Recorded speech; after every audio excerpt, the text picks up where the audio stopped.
Taib. Sekarang kita bahas ikhwan dan akhwat yang rahmati subhanahu wa ta'ala, apa sih aplikasi-aplikasi cinta kepada Nabi? Yaitu kalau kau cinta sama Nabi, buktinya mana? Buktinya mana? Taib. Bukti kau cinta kepada Nabi.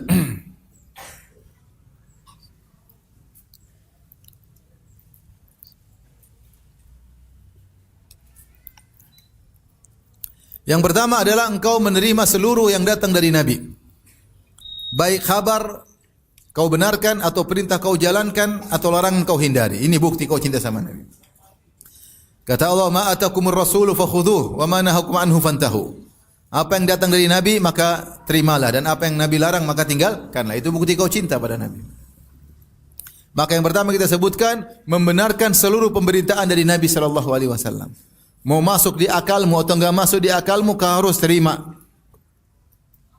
Wa ma yantiqu anil hawa in huwa illa wahyu yuha. Muhammad tidak pernah berbicara dengan hawa nafsunya. Sungguhnya itu adalah wahyu yang diwahyukan kepadanya. Ya. Maka ini perlu, karena sebagian orang menolak hadis-hadis Nabi, menurut dia tidak logis, maka dia takwil, maka dia simpangkan maknanya, maka dia tidak menerima zahir apa yang disampaikan oleh Nabi sallallahu alaihi wasallam karena menurut dia tidak sesuai dengan logikanya. Bahkan sebagian orang dalam urusan akidah mempunyai kaidah taqdimul akal ala nakal, bahwasanya akal harus didahulukan daripada dalil. Ini kaidah bahaya, mendahulukan akal daripada dalil. Karena menurut mereka banyak dalil-dalil dalam Al-Quran maupun Sunnah tidak logis, sehingga harus ditakwil agar logis sesuai dengan akal kita. Karena mereka punya kaidah akal didahulukan daripada dalil. Ini semuanya hanyalah mengikuti filsafat-filsafat Yunani dan filsuf Muslim. Contoh sederhana. Seperti Ibnu Sina. Ibnu Sina, dia punya buku judulnya Risalah Al-Atwahiyah. Di situ dia mengatakan bahwasanya manusia ketika dibangkitkan pada hari kiamat tanpa jasad, hanya ruh saja. Ketika ditanya, kenapa kau mengatakan hanya ruh saja yang dibangkitkan, tidak jasad? Kata dia, tidak logis. Dia berdalil pakai akal dia. Dia bilang manusia kan hidup ada fase-fasenya, ada tua, ada muda, ada anak kecil. Taib. Ketika dia dibangkitkan, fase yang mana nih? Kalau dagingnya dibangkitkan kembali, apakah ketika dia masih kecil, apa ketika sehat atau ketika tua? Tidak logis, mau dipilih mana daging yang mana. Yang kedua, dia pakai logika juga. Ini syubhat semua, nanti anda malah kena syubhat ya. Misalnya, kalau ada manusia dimakan oleh ikan hiu, Mesti Joni dimakan oleh ikan hiu. Ternyata ikan hiu ditangkap oleh 3 orang, dimakan oleh Paijo, Paimin, sama Juminten. Coba. Tapi ketika Joni dimakan oleh ikan hiu, maka daging Joni pindah ke ikan hiu. Ya. Bercampur dengan daging ikan hiu, daging Joni sebab gemuknya ikan hiu. Tapi ikan hiu ditangkap oleh Paijo, Paimin, dan Juminten. Kemudian dimakan ikan hiu tersebut. Jadilah daging ikan paus dan dagingnya Joni tersebar menjadi tiga orang. Tapi kalau Allah bangkitkan Joni, mau ambil dari mana nih? Joni hidup, nanti Paijo, Paimin berkurang. Logika. Sehingga dia bilang enggak bisa jasad dibangkitkan. Ini di antara logika dia. Terus yang dibangkitkan ruh. Allah tinggal bilang kun fayakun, apa susahnya? Allah mengembalikan unsur dari arang menjadi kembali kayu, apa susahnya? Semuanya tinggal diputar ulang oleh, apa susahnya? Tidak ada yang susah bagi Allah. Maka dia pakai logika dia, akhirnya dia mentakwil. Dia mengatakan jasa tidak bisa dibangkitkan karena enggak masuk akal. Ini persis apa yang dikatakan oleh orang-orang musyrikin Arab. Mereka dahulu mengingkari kebangkitan jasad. Mereka berkata, "Man yuhyil 'idhama wa hiya ramim." Kata orang musyrikin, bagi siapa yang bisa menumbuhkan kembali daging dari tubuh yang sudah hancur? Allah bantah, "Qul yuhyiha alladhi ansha'aha awwala marrah." Yang akan menghidupkan lagi adalah yang pernah menciptakan pertama kali. Mudah bagi Allah. Nah ini bahaya. Akhirnya Ibnu Sina menolak, dia dikafirkan gara-gara di antara masalah ini. Menolak kebangkitan jasad, dia hanya mengatakan al-ba'tsur ruhi. Yang dibangkitkan hanyalah apa? Ruh. Ketika didebat dia bilang, "Kau mentakwil." Kata dia, "Iya, mentakwil karena tidak logis. Bukankah kalian juga mentakwil ayat-ayat sifat menurut kalian tidak logis?" Sehingga Ibnu Sina komitmen, dia menolak ayat-ayat sifat, dia takwil, dan dia menolak ayat-ayat kebangkitan, dia takwil. Ini semua apa? Mendahulukan akal daripada dalil. Mendahulukan akal daripada dalil. Sebenarnya mengatakan Allah tidak di atas. Kenapa? Kalau di atas berarti begini, berarti begini, berarti begini, berarti. Dia bilang melazimkan begini-begini kalau itu manusia. Sementara Allah zatnya kau tidak tahu seperti apa. Jangan kau bayangkan seperti manusia. Seperti dikatakan Al-Razi dalam bukunya. Kalau Allah di atas ars, berarti Allah butuh kepada ars. Berarti ars lebih besar daripada Allah. Kalau ars jatuh, Allah ikut jatuh. Ini kan ngawur seperti ini. Ya alam semesta kecil. Tidak kau baca firman Allah. Wa ma qadarullaha haqqa qadrih. Sungguh mereka tidak mengganggukan Allah sebagaimana mestinya. Wal ardu jami'an qabdatuhu yaumal qiyamah. Seluruh bumi pada hari kiamat dalam genggaman Allah. Was samawati matwiyatun bi yaminih, dan langit-langit dilipat dengan tangan kanan Allah. Yauma natawis samaa katoi sijil lil kutub. Hari di mana kami lipat langit seperti melipat lembaran-lembaran buku. Alam semesta kecil. Allah di atas bukan berarti Allah butuh dengan tempat, tidak ada. Allah di luar alam semesta. Maka jangan dibayangkan seperti manusia. Akhirnya ketika mereka akalnya tidak sampai, mereka takwil. Oh, di atas ars maksudnya menguasai ars. Tsumma stawa 'alal ars, kemudian Allah beristiwa, maksudnya kemudian Allah menguasai ars. Dibantah lagi, kalau kemudian Allah menguasai ars berarti sebelumnya Allah tidak menguasai. Iya enggak? Intinya di antara konsekuensi cinta kepada Nabi, apa yang Nabi bilang kita imani. Benar atau tidak? Jangan kita dahulukan akal kita daripada dan akhirnya muncullah orang-orang liberal yang pakai akal mereka, oh syariat Islam sekarang tidak relevan. Jilbab tidak relevan. Mereka otak-atik, oh jilbab itu yang penting hanyalah pakaian kesopanan. Nah, pakaian kesopanan tergantung lokasi kita di mana. Kalau di kantor namanya pakaian kesopanan tuh rambut terbuka, betis kelihatan sedikit, dada dibuka sedikit, itu kesopanan.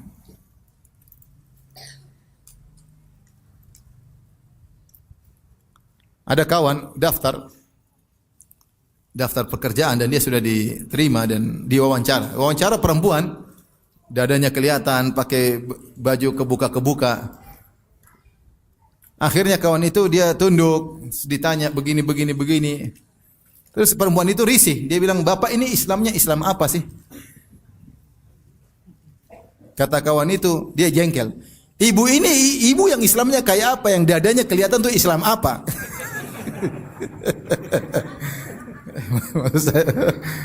Maksud saya sekarang orang kalau udah pakai logika semua ditolak. Orang liberal kerjanya gitu kan, ditolak. Sudah jilbab ya begitu, pakaian kesopanan. Kalau lagi pesta ya kesopanannya begitu. Terbuka inilah, pakai pakaian ketat lah, terbuka dia pesta. Tapi kalau di pantai pakaian kesopanannya apa? Bikini. Itu jilbab pantai. Akhirnya semua diotak-atik oleh mereka. Sehingga mereka mengatakan bahwasanya syariat Islam di zaman Nabi sudah tidak relevan. Kita harus modifikasi yang relevan dengan zaman sekarang. Intinya, kalau kamu beriman kepada Nabi, benarkan apa yang dia katakan. Baik. Dari sini juga wajib bagi kita untuk taat kepada Nabi. Kalau tidak taat berarti tidak cinta, sederhana. Kalau cinta pada seorang, apa yang disuruh pasti kita taati. Apa kata seorang penyair?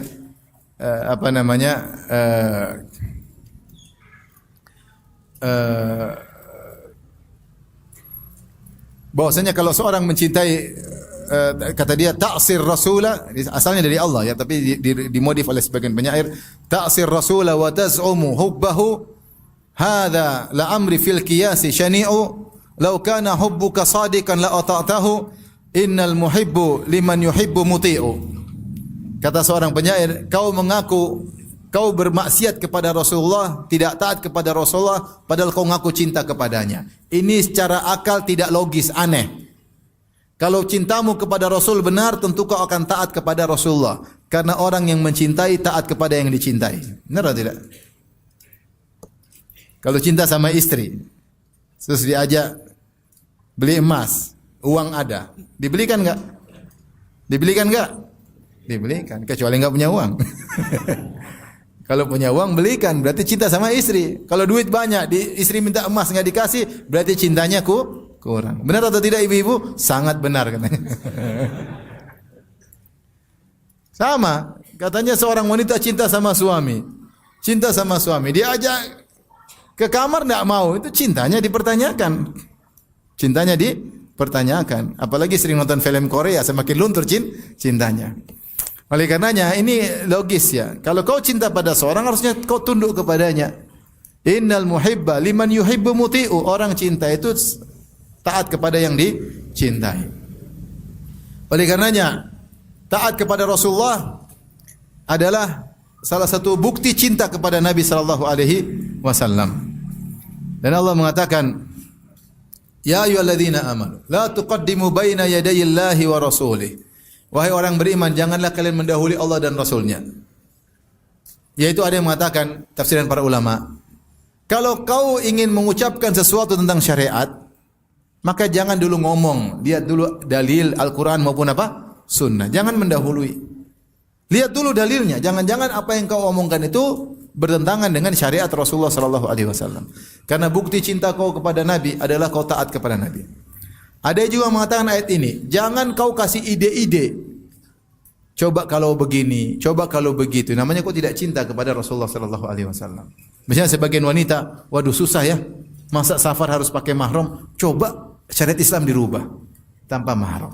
Ini namanya tidak cinta kepada Nabi. Atau sebagian wanita mau nikah susah walinya, coba seandainya ada syariat boleh menikah tanpa wali. Dia berangan-angan. Sudah ada seorang mungkin suka dengan musik, coba musik haram semua kecuali organ. Saya pernah ketemu ada orang dia punya organ, dia bilang, "Ustaz, saya tidak apa-apa semua haram, mau biola, mau gitar, tapi organ ada enggak dalilnya organ boleh?" Mau tunduk sama Nabi susah. Ada bertentangan dengan hawa nafsu. Keberadaan Nabi pada kita itu nikmat. Kata Allah, "Wa'lamu anna fikum Rasulullah." Ketahuilah di antara kalian di tengah-tengah ada Rasulullah. "Lau yuti'ukum fi katsirin minal amri la'anitum." Kalau Nabi nurut sama kalian dalam banyak permintaan kalian justru merepotkan kalian. Kita punya Nabi yang sangat sayang kepada kita. Allah telah mengatakan, "Laqad ja'akum rasulun min anfusikum azizun 'alaihi ma anittum harisun 'alaikum bil mu'minina raufur rahim." Sungguh telah datang kepada kalian seorang rasul dari diri kalian sendiri. Dari manusia, dari bangsa Arab. Azizun 'alaihi ma anittum. Dia merasa berat apa yang beratkan kalian. Emang Rasulullah pingin kita berat-berat? Enggak ada. Dia pingin kita ini ringan, yang mudah. Tapi ada aturannya. Mudah itu bukan berarti apa yang kita sukai. Ternyata banyak yang kita sukai bikin mudarat sama kita. Karena hawa nafsu ini pingin yang enak-enak, ternyata mudarat. Ya. Azizun alaihi ma anittum, dia merasa berat apa yang beratkan kalian. Harisun alaikum, sangat semangat agar kalian dapat kebaikan. Bil mu'minina raufur rahim, dan sangat sayang kepada orang-orang beriman. Itu Nabi sallallahu alaihi wasallam. Maka apa yang dia bicarakan, yang dia syariatkan, itu yang terbaik, itu yang terindah, dan itu benar. Makanya Nabi SAW berkata, "Ma ba'athallahu nabiyyan illa kana haqqan alaihi an yadulla ummatahu ala khairi ma ya'lamuhu lahum." Tidaklah Allah mengutus seorang nabi kecuali wajib bagi nabi itu untuk menunjukkan kepada umatnya yang terbaik yang dia tahu. Bukan yang kurang baik, harus grade A selalu, bukan grade B, C, enggak. Apa yang dia yang terbaik bagi umatnya, dia harus kasih tahu. Itu kewajiban bagi setiap nabi. Jadi kalau Nabi sudah kasih pasang syariat, itu yang terindah. Kalau Nabi bilang ini haram, itu yang terindah, benar. Kalau Nabi bilang ini boleh, itu yang terindah. Menurut kamu lebih bagus begini, lebih bagus begini. Apa kata Allah? "Lau yuti'ukum fi katsirin minal amri la'anitum." Seandainya Rasulullah nuruti kemauan kalian banyak, justru kalian yang susah. Contoh, orang sekarang pingin dengar musik-musik. Nabi bilang haram. Lebih bahagia orang tidak tahu musik, demi Allah. Lebih bahagia orang tidak tahu musik daripada tahu musik. Tahu musik, kemudian kecanduan, belum nyerempet-nyerempet ke maksiat yang lain. Kalau tidak dengar musik, stres. Tapi orang tidak tahu musik lebih bahagia. Ya, saya pernah hidup di Madinah belasan tahun, tidak dengar musik, nyaman. Dan saya juga pernah main musik. Saya tahu ketidaknyamanan orang main musik. Dan betapa banyak saudara-saudara kita meninggalkan musik. Kenapa? Mereka menemukan kebahagiaan setelah meninggalkan musik. Kalau kembali itu karena urusan duit. Ini berarti kalau Nabi bilang musik haram, itu kebahagiaan. Kalau musik itu haram, Nabi bilang itu untuk kebahagiaan kita. Kalau Nabi bilang tundukkan pandangan, Allah bilang tundukkan pandangan, itu kebahagiaan kita. Kalau kita umbar pandangan, lihat cewek-cewek, laki-laki, istri kita semakin jelek, itu tidak? Otomatis. Sama ibu-ibu juga kalau sering lihat cowok-cowok, suami jadi jelek. Saya sudah sering bilang, ibu-ibu suka nonton Korea, Akhirnya pingin suaminya seperti Korea. Sampai ada orang psikolog dia sama saya, Ustadz, ini Ustadz orang datang masalah banyak. Kenapa? Istrinya suka nonton Korea. Sehingga istrinya pingin suaminya seperti Korea. Potongan Korea, kalau di rumah pakai celana pendek, pingin gaya Korea. Sementara suaminya hitam. Sebenarnya suaminya itu ganteng, tapi karena sering lihat Korea, jadilah terlihat seperti donat gosong. Oleh karenanya, sebenarnya kalau kita tundukkan pandangan, yang bahagia siapa? Kita. Apa yang Rasulullah suruh tuh kita bahagia. Tapi kalau kita ikut hawa nafsu, kita yang susah. Akhirnya sering lihat cewek cantik, nggak bisa kita cium, nggak bisa kita pegang, hanya ngiler aja ngapain? Pulang ke rumah lihat istri donat gosong. Terus kita siapa yang menderita? Kita yang menderita. Demi Allah kita yang menderita. Maka apa yang Nabi bilang itu pasti bagus. Lau yuti'ukum fi katsirin minal amri la anittum. Kalau Nabi ngikutin kemauan kalian justru merepotkan apa? Kalian. Nabi suruh wanita kalau nikah pakai wali, kenapa bagus? Agar dia tidak dikibulin sama laki-laki buaya. Di sana banyak laki-laki buaya, laki-laki kancil, laki-laki macam-macam. Singa lah apalah. Kalau ada wali, dia kan segan, ketemu, ngobrol. Kalau apa-apa dia nggak enak, itu fungsi wali. Ini perempuan maunya bebas, nggak perlu pakai wali. Apa yang syariat itu yang terindah. Syariat tersebut turun dari Allah Subhanahu Wa Taala. Ini orang liberal malah rubah-rubah syariat.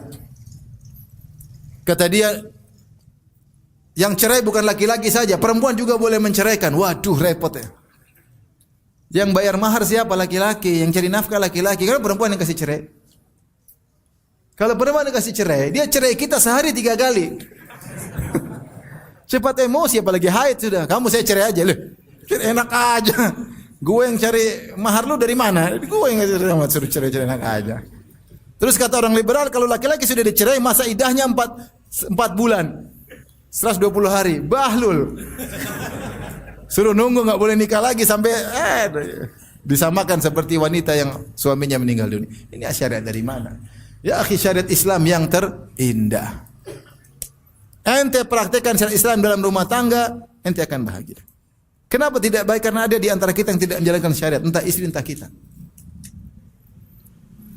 Oleh karenanya, di antara tafsiran firman Allah, la tuqaddimu baina yadayillahi wa rasulih. Jangan kalian mendahului Allah Rasulnya, jangan kasih ide-ide tentang syariat. Idemu pasti salah. Lebih bagus syariat apa? Islam yang Allah telah mengatakan, al-yauma akmaltu lakum dinakum wa atmamtu alaikum nikmati. Hari ini telah aku sempurnakan agama kalian untuk kalian dan aku sempurnakan nikmatku untuk kalian. Semua syariat Islam itu nikmat, itu yang terindah. Maka taatlah kepada Rasulullah sallallahu alaihi wasallam. Kemudian di antara aplikasi cinta seorang kepada Nabi adalah dia berusaha mengenal tentang kabar-kabar Nabi. Maka dia sering membaca hadis-hadis Nabi karena dia rindu, ini orang sangat saya cintai. Apa sih wejangan-wejangannya? Lihat orang kalau cinta artis, dia ingin tahu ada lagu baru enggak? Lagu baru enggak? Dia ingin hafal lagu baru. Karena dia cinta sama artis tersebut. Ingin liriknya kayak apa, dia hafalkan. Ini ngaku cinta sama Nabi, tidak pernah baca hadis Nabi. Kamu enggak pernah baca? Ada, saya hafal hadis Nabi. Berapa? Hadisnya 3 saya hafal. Ternyata hadis palsu semua. Jadi mau saya, kalau orang sama Nabi, dia ingin belajar sunnah, ingin tahu bagaimana Nabi kegiatannya, apa perbuatannya, apa perkataannya. Kenapa dia cinta? Bukankah orang-orang yang suka dengan artis, selebriti, ingin tahu tentang kegiatan artis tersebut enggak? Ingin tahu enggak? Ingin ikut terus gimana lagi ngapain lagi, ini lagi anu. Dia ikut terus. Dan dia ngaku-ngaku sama Nabi, tidak pernah baca hadis Nabi. Dia ngaku cinta sama Nabi, tidak pernah baca sirah Nabi sallallahu alaihi wasallam. Dia ngaku cinta sama Nabi, tidak betah dengar kajian tentang hadis-hadis Nabi sallallahu alaihi wasallam. Dia yang saya cinta-cinta, maunya cinta yang sesuai dengan keinginan dia. Mau cinta joget-joget, mau cinta disko-disko. Ini cinta apa ini? Itu sosok Nabi yang kau cintai bukan seperti itu. Bukan seperti itu. Maka konsekuensi aplikasi cinta pada Nabi, seorang suka baca hadis-hadis Nabi. Suka dengar hadis-hadis Nabi. Suka dengar berita tentang Nabi sallallahu alaihi wasallam.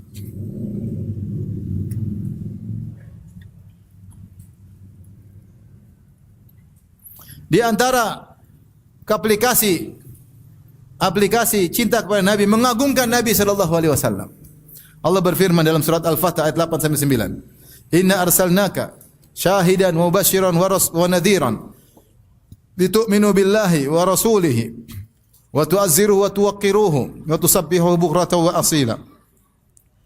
Wahai Nabi, sungguhnya kami utus engkau sebagai syahid dan sebagai saksi, wa mubasysyiran sebagai pemberi kabar gembira, wa nadhiran sebagai pemberi peringatan, litu'minu billahi wa rasuli, agar mereka beriman kepada Allah dan Rasulnya, wa tu'azziruhu, dan agar mereka menolong Nabi, wa tuwaqqiruhu, agar mereka mengagungkan Nabi, wa tusabbihuhu bukratan wa asila, agar mereka bertasbih kepada Allah pagi dan petang. Di sini Allah mengatakan litu'azziruhu wa tuwaqqiruhu, agar kalian menolong Nabi dan agar kalian mengagungkan Nabi.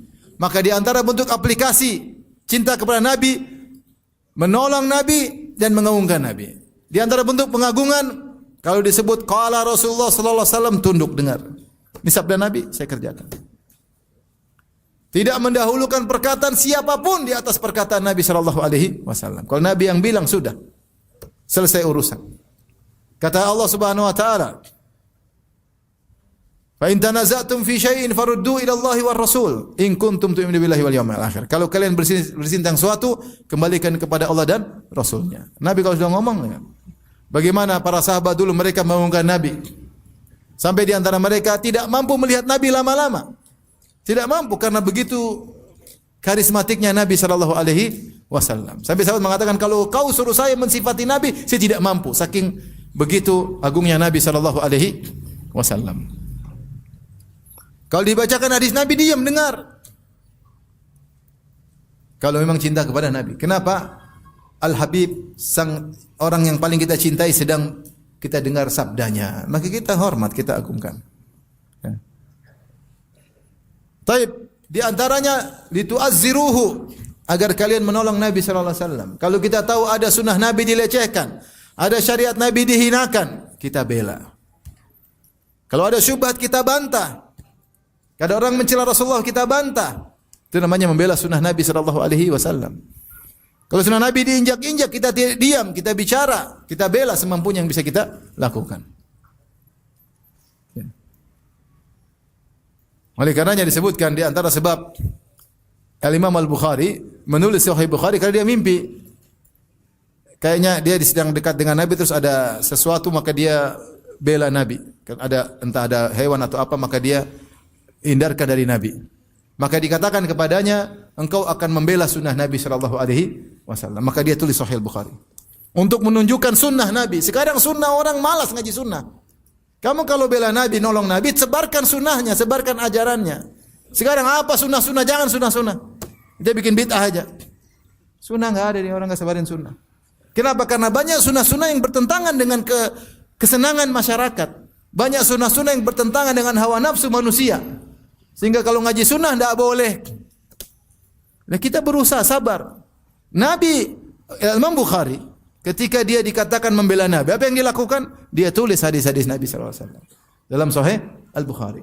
Kita sebarkan sunnah Nabi, ngajarkan. Siapapun yang hadir, mau sedikit mau banyak, sampaikan. Kita sudah amalkan firman Allah, litu'azziruhu wa tuwaqqiruhu, karena kalian telah menolong Nabi dan telah membela dan telah mengagungkan Rasulullah sallallahu alaihi wasallam. Maka saya harap kawan-kawan bersabar. Jadilah pejuang-pejuang dakwah yang menyebarkan sunnah-sunnah Nabi sallallahu alaihi wasallam. Buka pengajian di sana sini. Sana tutup, sana buka lagi. Sana tutup, sana buka lagi. Tutup 1 buka 100. Tutup 100 buka 1000. Sebarkan sunnah. Buka sekolah-sekolah yang sunnah. Buka semua pengajian-pengajian sunnah. Yayasan sunnah. Tujuan mulia untuk menolong sunnah-sunnah Nabi SAW yang sekarang mulai ditinggalkan. Lihat di sana ada universitas-universitas yang ingkar sunnah. Ada atau tidak? Ada. Ingin mematikan sunnah Nabi. Muncullah golongan Al-Quraniyun. Kata mereka enggak usah pakai sunnah Al-Quran doang. Ada.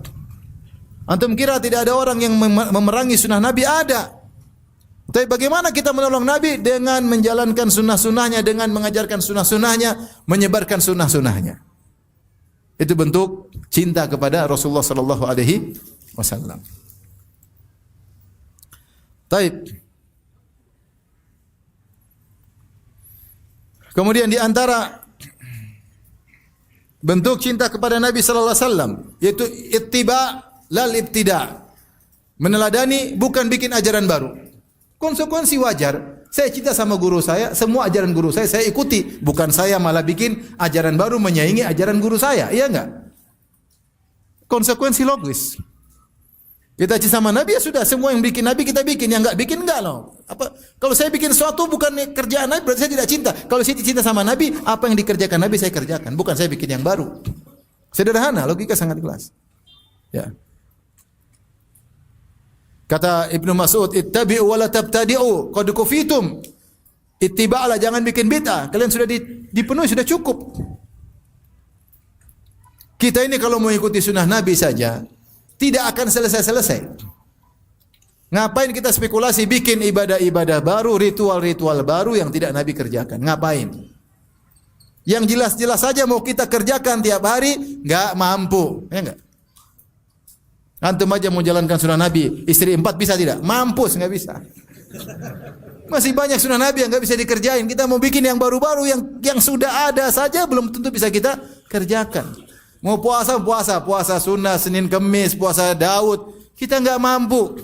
Mau sedekah itu sama sedekah, sama istri, sama anak, sama kerabat, sama tetangga, sama anak yatim, sama janda tua, janda muda, habis duit. Enggak mampu kita mengerjakan. Mau sholat malam tuh sholat malam sana. Mau baca Quran, khatam mau berapa hari sekali khatam. Gak mampu kita. Terus ngapain bikin yang baru-baru? Yang ada aja kita sudah luar biasa dan kita belum mampu untuk melaksanakan seluruhnya. Ngapain bikin yang baru-baru? Yang tidak jelas. Konsekuensi logis, kalau kau cinta, kau melakukan apa yang dilakukan oleh Nabi. Bukan kau bikin sesuatu yang baru, berarti kau tidak cocok dong. Kurang cocok. Bikin yang baru, berarti kau gak cocok. Berarti kau tidak cinta. Kalau cinta kau terima apa adanya. Ya.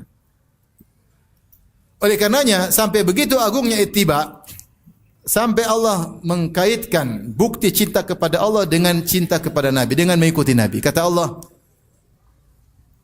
dalam surat Ali Imran, ya, "Qul in kuntum tuhibbunallaha fattabi'uni yuhibbukumullah wa yaghfir lakum dzunubakum." Katakanlah kalau kalian cinta kepada Allah, katakanlah wahai Muhammad kepada umatmu, kalau kalian cinta kepada Allah, ikuti aku. Niscaya Allah akan mencintai kalian. Ini disebut dengan ayatul imtihan. Kenapa? Karena banyak orang mengaku cinta kepada Nabi, maka Allah turunkan ayat minta bukti. Banyak yang ngaku cinta sama Nabi, joget-joget, ngaku cinta sama Nabi, disko-disko.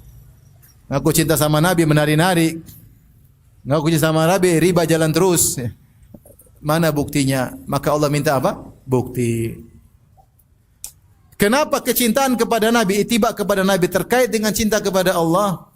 Gampangannya, logikanya, kalau kau cinta kepada Allah, kau harus melakukan apa yang Allah mau, ya enggak? Ya. Kalau kau cinta kepada Allah, kau harus melakukan apa yang Allah suka. Dan yang paling tahu tentang apa yang Allah suka adalah Rasulullah sallallahu alaihi wasallam. Paham? Maka kau harus ikut Nabi. Saya ulangi. Kenapa Allah mengkaitkan cinta kepada Allah dibangun di atas teladan kepada Nabi? Sederhananya, karena namanya cinta kepada Allah harus melakukan apa yang Allah cintai dan meninggalkan apa yang Allah benci. Paham? Dan yang paling tahu tentang apa yang Allah cinta dan Allah benci siapa? Rasulullah. Maka otomatis ikutilah Rasulullah sallallahu alaihi wasallam. Dan Rasulullah sudah menyampaikan semuanya secara sempurna. Maka benarlah perkataan Imam Malik, "Man istahsana bid'atan faqad za'ama anna Muhammadan khana risalah."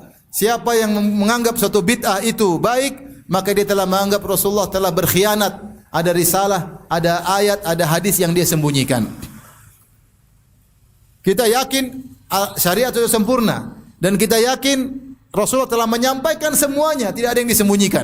Buktinya bahkan ada ayat-ayat yang menegur Nabi, Nabi sampaikan. Ada ayat-ayat dalam Al-Quran. Sampai kata sebagian sahabat, seandainya Nabi mau menyembunyikan ayat, harusnya ayat ini dia sembunyikan. Karena ayat tersebut menegur Nabi sallallahu alaihi wasallam. Tapi semua ayat yang menegur Nabi, Nabi pun sampaikan, tidak ada yang disembunyikan. Semua syariat, semua dia sampaikan, tidak ada yang dia sembunyikan. Lantas tiba-tiba ada orang belakangan bikin bid'ah, ritual yang tidak pernah dilakukan oleh Nabi, kemudian dia bikin. Berarti ada yang Nabi sembunyikan atau Nabi tidak tahu, kemudian dia tahu. Maka ini logika Imam Malik sangat tepat. Man istahsana bid'atan faqad za'ama anna Muhammadan khana risalah. Siapa yang menganggap bid'ah suatu baik, bid'ah itu baik berarti Nabi telah berkhianat pada risalah. Kenapa? Lianna Allah qad qala fi kitabih al-yauma akmaltu lakum dinakum. Hari ini telah aku sempurnakan bagi kalian agama kalian. Kalau selalu ada bid'ah baru, berarti agama belum sempurna sampai muncul bid'ah yang terakhir. Taib, kalau ada orang seperti saya lihat di Mekah, ada orang setelah sa'i salat 2 rakaat. Kita terima atau tidak? Umrah itu kan tawaf 7 putaran, terus 2 rakaat setelah tawaf. Kemudian sa'i. Habis sa'i cukur rambut, tidak ada salat 2 rakaat setelah apa? Sa'i, enggak ada. Kalau ada orang salat 2 rakaat setelah sa'i, kita tegur, "Kau kenapa salat 2 rakaat setelah sa'i?" Ini kan salat, enggak. Umrah kamu atau umrah Nabi yang lebih bagus? Umrah Nabi. Dan Rasulullah telah mengatakan wa khairul huda huda Muhammad. Sebaik-baik petunjuk siapa? Muhammad. Jangan kau pikir logika saya kan salat. Salat tidak pada tempatnya, tidak ada. Nanti akhirnya ada orang bikin ide. Setiap tawaf 1 putaran 2 rakaat, setiap putaran 2 rakaat. Antum bisa ngelarang? Dia bilang ini baik kok. Tidak ada masalah.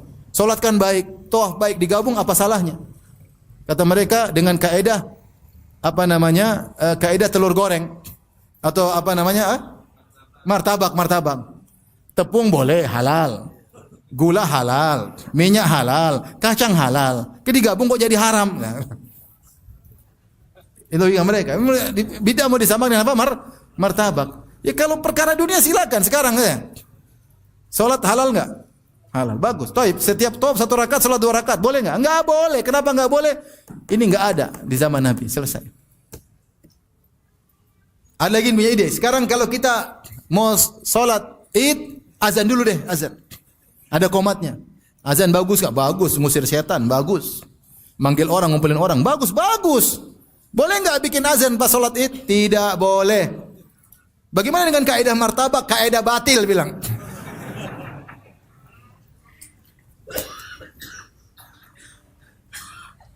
Tapi bagaimana kalau kita bikin salat tahiyatul masjid berjamaah? Ada qobliyah sebelum tahiyatul masjid dan ba'diyah setelah tahiyatul masjid. Oh enggak boleh. Kenapa enggak boleh? Kan boleh-boleh aja. Qobliyah kan bagus, ba'diyah bagus, salat jamaah bagus, tahiyatul masjid bagus. Martabak kan boleh. Nah ini kaidah martabak nih repot. Sekarang terapkan pada sekarang lagi heboh sekarang. Baca Al-Quran bagus enggak? Musik boleh enggak menurut mereka? Boleh enggak? Boleh. Sekarang ada orang bikin baca Quran pakai musik. Lagi rame sekarang. Iza zulzilatul ardu pakai musik rock. Ada musik rap. Saya sempat dengar, subhanallah. Bagaimana kita mengharamkan ini? Enggak bisa kecuali kita bilang musik itu apa? Haram. Kalau musik boleh pakai kaidah martabak jadi, kenapa dilarang? Iya enggak? Gula boleh. Kacang boleh. Wijen boleh. Kenapa jadi gabung jadi martabak tidak boleh? Gimana? Nah sekarang bagaimana kita mengharamkan orang sekarang bikin baca Quran pakai musik rock? Musik itu kan keindahan Ustaz. Oke, tapi Rasulullah haramin. Enggak haram. Ya sudah kalau gitu gimana kita melarang orang bikin seperti itu? Orang baca Quran pakai langgam Jawa. Orang bagian sekarang bukan langgam Jawa, sekarang musik rock and roll, Metallica. Ngeri. Oleh karenanya kalau sudah ritual sudah sempurna. Kalau perkara dunia, kata Nabi, antum a'lamu bi umuri dunyakum. Kalian lebih tahu tentang urusan dunia kalian.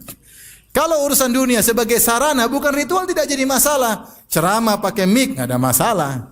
Yang penting ceramahnya benar. Haji pakai pesawat enggak ada masalah. Yang penting kamu hajinya di Mekah bukan di Karbala. Iya, itu maksudnya. Ini bukan perkara bid'ah, maksud bid'ah itu perkara ritual agama.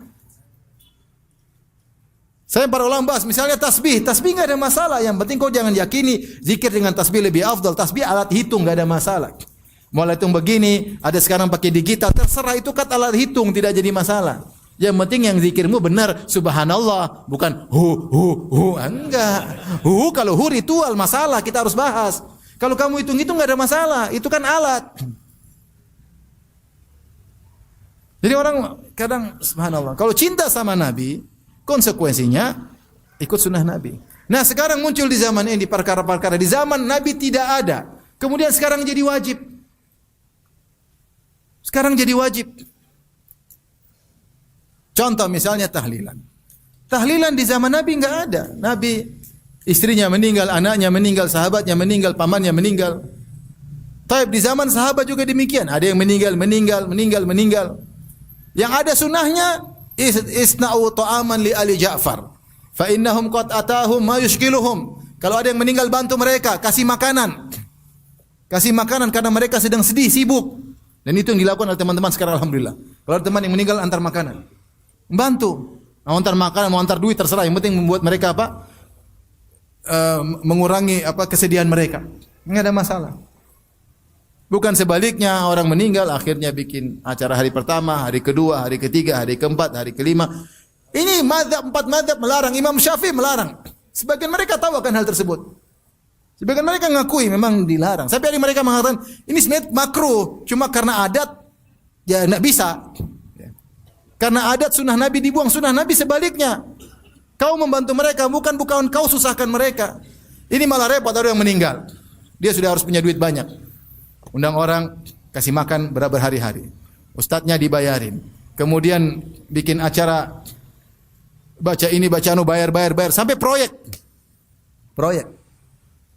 Bukannya orang meninggal kita ringankan bebannya, malah kita susahkan.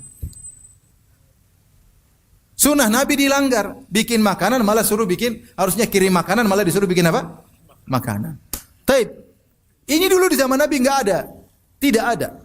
Zaman Abu Bakar, Umar, Utsman tidak ada. Zaman sahabat sampai sahabat seluruhnya meninggal tidak ada acara ritual ini.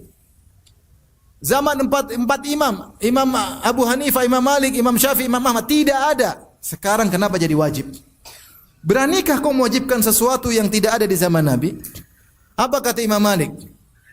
Faman lam yakun yauma idzin dinan falan yakunal yauma dina. Apa yang di zaman Nabi bukan agama, zaman sekarang juga bukan agama. Logis. Konsekuensi agama telah sempurna. Kecuali kalau kau bilang agama tidak sempurna, berarti harus ditambah belakangan, ya enggak? Kalau kau sudah mengakui agama sempurna, ritual agama sudah selesai. Tidak ada lagi acara solat baru, solat ini, solat baru, enggak ada. Saya ditanya, Ustaz, apa hukum solat birrul walidain? Enggak ada solat birrul walidain. Nanti ada yang bantah, bagaimana kalau kita bikin solat poligami? Enggak ada. Ini solat dari mana? Enggak ada. Solat Rabu Wakasan enggak ada solat seperti itu. Solat Rabu Wakasan dilakukan pada hari Rabu. Diyakini hari Rabu pada bulan apa adalah waktunya datang bala. Ini sudah namanya tatoyur, menganggap hari sial. Untuk menolak bala itu kita bikin solat Rabu Wakasan. Ini sudah tatoyur, syirik, diperbaiki dengan bid'ah, solat bid'ah. Ini dari mana seperti ini? Harusnya cara bantahnya jangan tidak ada solat-solatan karena tidak ada hari sial. Sial itu kalau kamu maksiat baru apa? Sial. Ini malah membenarkan hari sial tersebut, kemudian diobati dengan solat bid'ah. Bid'ah dibangun di atas kesyirikan. Sebagian dai di mereka ditanya bingung, oh ini memang tidak ada, ini memang hanya apa intinya? Menganggap hari sial itu apa? Syirik dalam Islam, syirik. Kenapa kok tidak bahas itu? Takut sama tradisi masyarakat. Sunnah Nabi kau kalahkan karena masyarakat. Sunnah Nabi bilang itu syirik, tatoyur. Dia ustaz tidak berani dijawab. Saya kadang lihat sedih. Sedih saya. Ini bagaimana di hadapan Allah nanti ditanya. Ada ustaz masuk di televisi tanya tentang film Korea, enggak bisa bilang haram, enggak bisa. Dia dikenal masyarakat, dipercaya, bilang haram enggak bisa. Ya, orang lihat perempuan buka aurat, apa tidak haram? Sepakat ulama haram. Lihat perempuan buka aurat, haram atau tidak? K-pop joget-joget, ditanya K-pop enggak bisa jawab. Malah kesannya boleh. Subhanallah. Bagaimana antum alim ulama bilang antum orang pintar kemudian ditanya oleh Allah nanti hari kiamat, "Gimana sunnah Nabi? Mana yang kau bela?" Kau hanya ingin sesuai dengan keinginan masyarakat. Masyarakat hawa nafsunya banyak. Kita harus bimbing mereka, bukan kita ikuti hawa nafsu mereka. Kita bimbing mereka, mereka jahil enggak ngerti. Makanya saya bilang bagaimana ada perkara zaman dulu tidak wajib, sekarang jadi apa? Jadi wajib. Aneh.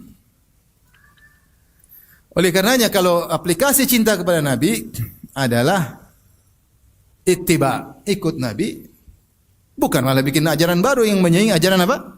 Rasulullah sallallahu alaihi wasallam. Sebagian kelompok sesat Mereka tidak peduli dengan zakat, mereka bikin pajak 10%. Mereka senang karena 10% kita bisa maju bikin masjid. Itu bid'ah, tapi bid'ah. Rasulullah sudah bikin aturan, zakat cuma 25%, itu pun ada haul dan nisab.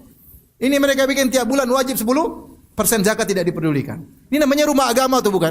Rubah agama, rubah rukun Islam. Meskipun dia bilang, oh bagus dengan duit 10% Islam maju, kita buka. Kau mau otakmu apa? Enggak bisa, ini syariat Islam. Kenapa enggak bikin 20% sekalian? Kalau rubah-rubah sekalian 20%. Apa yang Nabi bikin, Allah sudah bikin, sudah aturannya, jangan kau rubah-rubahnya dengan logikamu.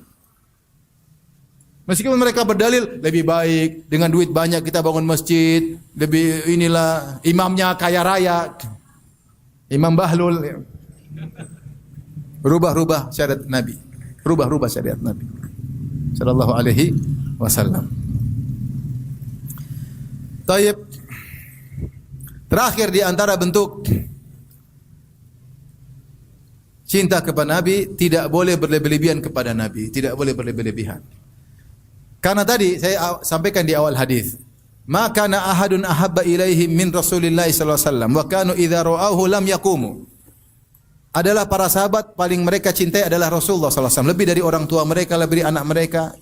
Tapi kalau mereka lihat Nabi, mereka tidak berdiri untuk menghormati Nabi. Kenapa? Lima ya'lamuna min karihati lidzalik, karena mereka tahu Nabi tidak suka. Nabi sallallahu alaihi wasallam adalah hamba Allah dan Rasulnya. Nabi tidak ingin diangkat derajatnya lebih daripada yang seharusnya. Ketika Nabi datang, sekelompok orang berkata, anta khairuna, ibnu khairina, anta sayyiduna, ibnu sayyidina, ya Rasulullah, ya khairana, ibnu khairina, ya Rasulullah, engkau adalah orang terbaik di antara kami, engkau adalah putra dari lelaki terbaik di antara kami, engkau adalah sayyid kami, engkau adalah putra dari sayyid kami. Maka Rasulullah berkata, qulu biqaulikum, ucapkanlah perkataan yang sudah biasa kalian ucapkan. Itu bilang aja ya Rasulullah. Itu sudah luar biasa. Tidak usah macam-macam ini. La yastahwiyannakum syaitan, jangan sampai kalian digelinjirin oleh syaitan. Ana Muhammad bin Abdullah, aku adalah Muhammad dan Abdullah. Abduhu wa rasuluh, aku adalah hamba Allah dan rasulnya. Wallahi la uhibbu an tarfa'uni fawqa manzilati allati anzalani Allah. Demi Allah, aku tidak suka kalian mengangkat derajatku lebih daripada derajat yang Allah sudah berikan kepada aku. Tidak boleh angkat derajat Nabi lebih-lebih. Ini yang perlu kita perhatikan. Nabi itu dipuji oleh Allah sebagai Rasul dan sebagai hamba. Ingat, jangan kita rubah statusnya sebagai hamba. Dan Allah dalam banyak ayat memuji Nabi sebagai hamba. Contohnya, Subhanalladzi asra bi 'abdihi lailan minal masjidil haram ilal masjidil aqsa alladzi barakna haulahu. Ketika Allah berbicara tentang ayat Isra Mi'raj. Yang ini ayat yang luar biasa. Allah tidak menyebut Nabi sebagai Rasul, tapi Allah menyebut Nabi sebagai hamba. Subhanalladzi asra bi 'abdihi. Maha suci Allah yang telah memperjalankan di malam hari hambanya. Allah tidak bilang Rasulnya. Dalam kondisi-kondisi genting Allah menyebut tentang Nabi terpuji sebagai seorang hamba. Lihatlah ketika Allah mengatakan tentang tantangan kepada in kuntum fi raibin mimma nazzalna ala abdina fa'tu bi suratin min mithlih. Kalau kalian ragu tentang apa yang kami turunkan kepada hamba kami. Ini ayat tantangan, ayat i'jaz, mukjizat, tantang manusia datangkan semisal Al-Qur'an. Allah mengatakan ala abdina, Al-Qur'an yang kami turunkan kepada hamba kami. Jadi Allah muji Nabi sebagai seorang hamba. Dan banyak nabi-nabi yang lain Allah puji sebagai hamba. Karena mereka orang yang paling kuat beribadah. Nabi paling kuat beribadah. Nabi manusia paling zuhud. Makanya disebutkan oleh sebagian ulama, di antara mukjizat Nabi, dia komitmen, konsisten dalam zuhudnya. Padahal dia pernah punya uang banyak, pernah harta banyak, tapi beliau komitmen. Kalau dia bukan seorang Nabi, pasti satu hari dia senang-senang, tapi dia enggak pernah. Rasulullah SAW. Karena dia adalah seorang hamba Allah. Dia adalah yang salat hatta tatawarram qadamah, sampai kedua kakinya bengkak, tatafattar, kakinya pecah-pecah. Ketika ditanya Rasulullah, kenapa beribadah seperti ini? Kata Nabi, afala akunu abdan syakura. Kenapa aku tidak menjadi hamba yang pandai bersyukur? Maka Rasulullah, lihatlah ketika hari Arafah, Rasulullah SAW berdoa dari duhur, di atas ontanya, di bawah terik matahari, dari duhur sampai maghrib, angkat tangan. Siapa yang kuat berdoa berjam-jam? Tidak Rasulullah SAW. Ketika perang Badar, semua orang tidur di malam hari. Nabi sendiri solat sampai subuh, solat malam berdoa kepada Allah Subhanahu Wa Taala. Siapa yang kuat ibadah seperti Nabi? Siapa yang kuat diberi ujian seperti Nabi? Sejak kecil lahir sudah yatim. Anak-anaknya meninggal semua kecuali Fatimah. Istri yang paling dicintai diusir oleh kaumnya, dimusuh oleh kaumnya. Dilukai semua berkumpul untuk membunuhnya. Arab semuanya berkumpul membunuh Nabi. Persia, Romawi ingin bunuh Muhammad SAW. Diusir dari negerinya. Sakitnya kalau sakit 2 kali lipat. Diracun. Semuanya Rasulullah SAW paling sabar. Karena dia seorang hamba Allah Subhanahu Wa Taala. Kemudian datang orang bilang Muhammad diangkat derajatnya, tahu ilmu gaib, tahu inilah, tahu inilah. Ini enggak benar. La uhibbu an tarfa'uni fawqa manzilati allati anzalani Allah. Aku tidak suka kalian angkat derajatku lebih daripada derajat yang sudah Allah berikan. Makanya gulu berlebih-lebihan tidak boleh. Di antara bentuk gulu berlebih-lebihan kepada Nabi sallallahu alaihi wasallam seperti mengatakan Nabi tahu dunia dan akhirat ini dari Nabi dan Nabi mengetahui tentang Lauhil Mahfuz. Kata seorang penyair di antara mereka, "Wa inna min judika dunya wa dharrataha." Di antara kedermawananmu wahai Muhammad adalah dunia dan akhirat. Wa min ulumika, dan di antara ilmumu, ilmu lauhi wal qalami, ilmu Lauhil Mahfuz. Di antara ilmu Muhammad, yaitu dunia dan akhirat dari Nabi. Ilmu Lauhil Mahfuz berarti tentang gaib enggak? Semuanya Nabi tahu. Seandainya syair ini, pujian ini dirubah ganti Allah, cocok atau tidak? Sungguhnya di antara kedermawananmu ya Allah, dunia dan akhirat. Cocok tidak? Cocok. Di antara ilmumu ya Allah, ilmu Lauhil Mahfuz. Cocok tidak? Tapi sayang ini bukan untuk Allah, itu untuk Nabi Muhammad sallallahu alaihi wasallam. Ini gulu berlebihan. Bagaimana Nabi tahu ilmu Lauhil Mahfuz sementara Nabi tidak tahu ilmu gaib? Ketika istrinya dituduh berzina Aisyah radhiyallahu anha, Nabi bingung sampai sebulan Nabi tidak tahu. Sampai Nabi tanya sama Ali, Nabi tanya sama Barirah, Nabi tanya sama Zainab bintu Jahshin, gimana Aisyah? Dia bingung. Sampai ketika belum ada ayat turun. Itu kan masa lalu, dituduh Aisyah pulang sama Sufyan bin Mu'attal As-Sulami dituduh berzina. Kalau Nabi tahu ilmu gaib, Nabi bukan. Tapi ini tidak tahu. Ketika tidak ada ayat turun, Nabi tidak tahu. Sampai akhirnya Nabi sallallahu alaihi wasallam datang ke Aisyah. Dalam sahih hadis yang panjang. Kata Rasulullah, "Ya Aisyah, in kunti alamti bi dzambin" I'tarifi ya Aisyah, kalau kau memang melakukan dosa, ngakulah sungguhnya dan bertobatlah, sungguhnya Allah Maha Pengampun. Tapi kalau kau tidak melakukan, fasayubarri'ukillah, maka Allah akan bela engkau. Aisyah ketika dengar itu tadinya menangis, berhenti tangisannya. Kenapa? Karena Rasulullah masih kasih 2 kemungkinan. Kalau kau salah ya ngaku aja. Aisyah maunya Rasulullah bela. Tapi Rasulullah tidak bisa bela karena dia tidak tahu ilmu apa? Gaib. Karena dia tidak tahu ilmu gaib, maka dia masih kasih 2 kemungkinan. Wahai Aisyah, kalau kau salah ngaku, bertobat. Kalau kau benar, Allah akan bela engkau. Setelah itu ternyata Allah turunkan ayat. Allah bela Aisyah. Kemudian Rasulullah gembira, Rasulullah kasih tahu Aisyah. Kemudian orang tua Aisyah Abu Bakar dan Ummu Ruman berkata, "Wahai Aisyah, qumi ila Rasulillah." Wahai Aisyah, pergilah menuju Nabi. Karena Allah telah membelamu. Kata Aisyah, "Enggak." Enggak. Karena yang bela Aisyah bukan Nabi, siapa? Allah Subhanahu wa taala. Mau saya ini contoh. Rasulullah tidak tahu ilmu gaib. Waktu kalung Aisyah hilang. Jelas sekali kalung Aisyah hilang, kemudian Rasulullah suruh orang-orang untuk cari kalung, malam hari dicari. Abu Bakar, ada Umar, ada Utsman, sampai Abu Bakar sempat marah, dia sodok ininya Aisyah, perutnya Aisyah. Karena gara-gara Aisyah suruh cari kalungnya, orang semua perjalanan terhambat gara-gara suruh cari kalung. Sampai akhirnya subuh, wan nasu laisu ala ma wa laisa ma'ahum ma. Orang-orang tidak bawa air dan mereka tidak dalam kondisi berwudu. Sementara sudah tiba waktu salat subuh. Akhirnya sebagian orang salat tanpa wudu, tanpa tayamum karena syariat tayamum belum turun ketika itu. Salat tanpa wudu. Akhirnya turun ayat tayamum. Gara-gara Aisyah kalungnya hilang. Sampai ada yang berkata, "Ma hiya bi awwali barakatika ya ala Muhammad." Ma hiya bi awwali barakatika ya ala Muhammad. Ini bukan keberkahanmu yang pertama kali. Kau sudah sering bawa berkah wahai Aisyah. Tapi yang jadi perhatian kita, semua cari kalung Nabi enggak ada yang tahu. Padahal orang-orang itu sudah dijamin masuk surga. Enggak tahu di mana kalungnya Nabi. Kalungnya Aisyah. Ternyata kalungnya Aisyah di bawah onta Nabi, makanya enggak ketemu-ketemu. Ketika ontanya Nabi bertanya Aisyah. Ketika ontanya berdiri, ternyata ada di bawah. Ontanya pun tidak bilang, "Muhammad sini." Mau saya. Nabi tidak tahu ilmu gaib. Nabi aja terkadang ada angin dia ketakutan. Dia pikir bukankah kaum Ad pernah disiksa gara-gara ada awan yang datang. Nabi ketakutan. Tidak tahu ilmu gaib. Ini dikatakan wa inna min ulumika, di antara ilmumu adalah ilmu Lauhil Mahfuz. Gimana Lauhil Mahfuz? Nabi hanya tahu sedikit gaib yang Allah kasih tahu. Sisanya Nabi tidak tahu. Ini contoh. Contoh lagi terlalu berlebihan kepada Nabi. Seperti akidah Nur Muhammad. Akidah ini pertama kali dibawa oleh Al-Hallaj. Al-Hallaj yang dihukum oleh para fuqaha dibunuh karena dia mengaku Allah bersatu dengan dirinya. Halla fi nafsi.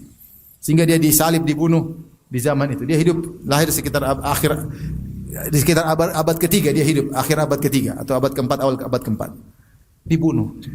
Dia yang pertama bikin kaidah bahwasanya Muhammad nur yang sudah ada sebelum seluruh nabi ada.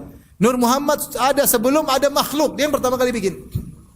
Kemudian datang hadis palsu menyatakan demikian bahwasanya Nur Muhammad berasal dari nur Allah. Ini kan hadis palsu, syirik. Bagaimana Rasul dari Allah? Enggak. Akhirnya muncullah bid'ah-bid'ah zaman sekarang tentang bid'ah Nur Muhammad. Kata mereka, Muhammad sudah ada sebelum Adam ada. Terus bukankah Muhammad keturunan Adam? Enggak, itu dari sisi fisik. Benar, Muhammad secara fisik keturunan Adam, tapi ruhnya, nurnya enggak.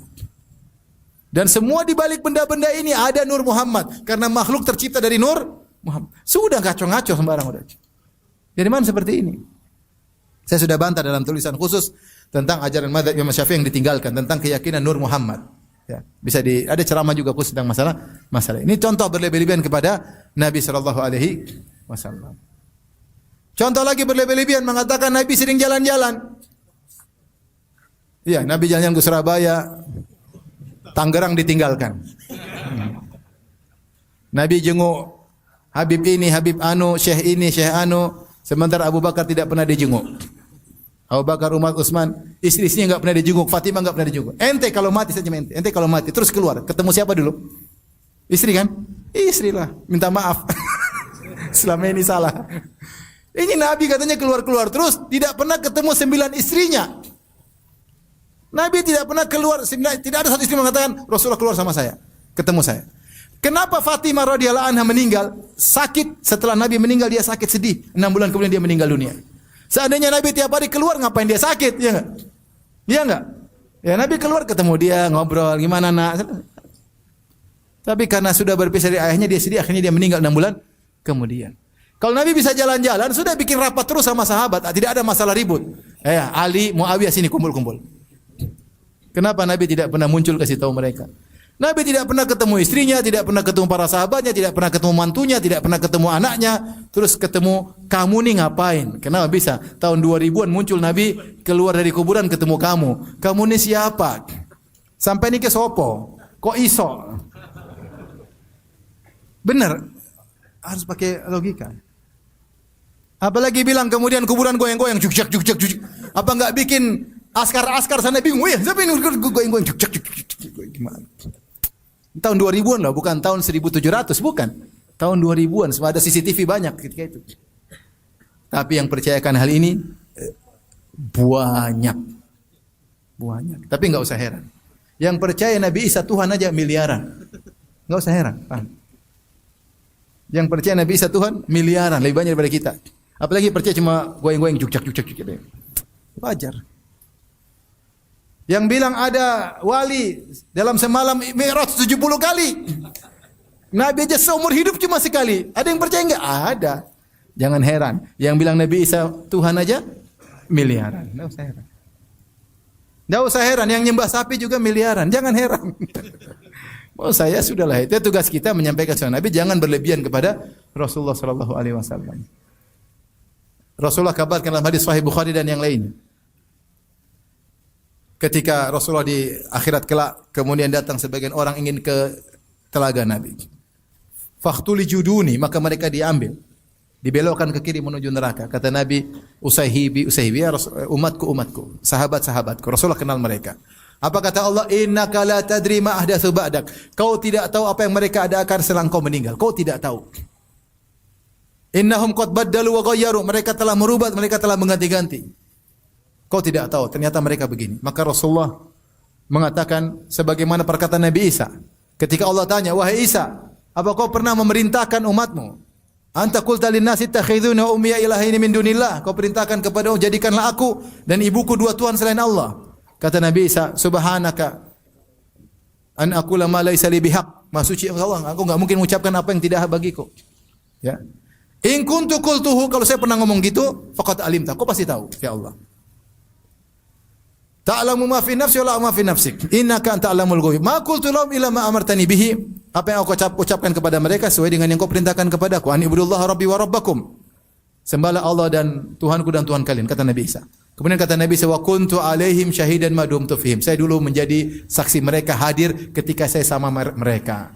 Ketika kau angkat aku tidak tahu apa yang mereka lakukan. Itu Nabi Isa.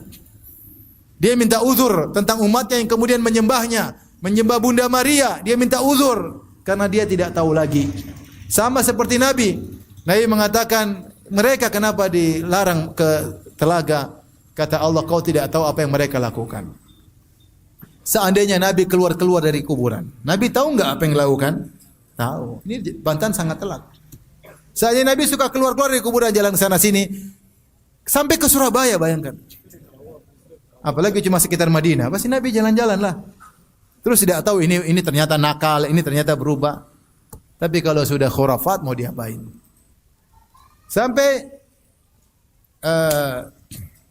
Asy-Syaukani dalam kitabnya Risalatun fi Hukmil Maulid disebut di antara ketololan orang-orang menganggap Rasulullah hadir. Ya akhi Syaukani, ulama Yaman terkenal. Punya kitab Nailul Autar, Sayyidul Jarrar, buku-buku bagus. Alim ulama, ahli hadis, ahli fikih. Dia bilang di antara kedunguan adalah orang menganggap Nabi Muhammad hadir dalam acara-acara. Kalau Nabi jalan-jalan sampai sini bikin acara Maulid, Nabi hadir, wah ini berarti Nabi tahu segala sesuatu. Terus kalau Nabi, konsekuensi Nabi hadir, Nabi sayang enggak sama kita? Sayang enggak? Harusnya Nabi kasih bojangan, iya enggak? Udah gini, pilih nomor ini, jangan pilih nomor ini. Nabi udah kamu yang benar-benar aja. Kalau jadi pejabat yang benar, kan Nabi pasti kasih nasihat. Ini cuma datang muncul pulang ngapain? Di antara mereka ada yang gulu mengatakan, guru saya, kami ketemu dengan Muhammad sallallahu alaihi wasallam terang-terangan, dalam kondisi sadar. Maka muncullah beberapa Tarekoh Sufiyah dibangun di atas meyakini guru mereka bertemu langsung dengan Nabi secara sadar. Kemudian Nabi ajarkan berbagai macam zikir ataupun solawat. Ini gulu berlebihan, tak benar. Sampai di antara mereka bikin namanya satu solawat. Solawat tersebut kata mereka, kalau dibaca lebih afdal daripada membaca Quran 6 kali, lebih afdal daripada 6 Quran. Kemudian datang lagi lebih afdal daripada sekian ribu Al-Quran, 7.000 atau berapa ribu. Bayangkan satu salawat lebih afdal dari hatam Quran berapa kali. Ini semua talbis iblis buat orang tidak suka baca Al-Quran. Seperti perkataan kaum musyrikin, wa qala ladzina kafaru la tasma'u li hadzal Qur'an walghaw fihi la'allakum taghlibun. Orang kafir dulu sudah ngomong di antara mereka, jangan dengar Al-Quran, bikin gaduh supaya kalian mendominasi. Coba kalau orang baca salawat ini baca lebih baik daripada 6.000 baca Al-Quran. Kira-kira baca Al-Quran enggak? Dia ngapain? Akhirnya bikin salawat-salawat bid'ah, zikir-zikir bid'ah, yang hadiahnya, yang pahalanya begini, enggak ada dalilnya semua. Dalilnya lewat mimpi kek, lewat ketemu Nabi di jalan kek, Nabi datang kek. Pahalanya luas biasa. Akhirnya orang tidak sibuk belajar Al-Quran dan Sunnah, sibuk zikir bid'ah. Padahal banyak yang harus mereka ketahui tentang Islam. Islam ini harus belajar, bukan cuma zikir-zikir doang, harus belajar. Gara-gara ada zikir yang pahalanya luar biasa ngalang-ngalain Al-Quran, orang malas belajar Al-Quran. Tapi intinya ikhwan dan akhwat yang rahmatillah subhanahu wa ta'ala, maka seorang berusaha mencintai Nabi sallallahu alaihi wasallam dengan cinta yang sungguhnya yang diajarkan oleh Nabi sallallahu alaihi wasallam para salaf, agar kita bisa benar-benar dikumpulkan bersama Nabi sallallahu alaihi wasallam. Rasulullah SAW bersabda, al-mar'u ma'aman ahab, seorang dikumpulkan dengan orang yang dia cintai. Semoga kita termasuk orang yang cinta kepada Nabi sallallahu alaihi wasallam dan semoga kita dikumpulkan bersama Nabi sallallahu alaihi wasallam.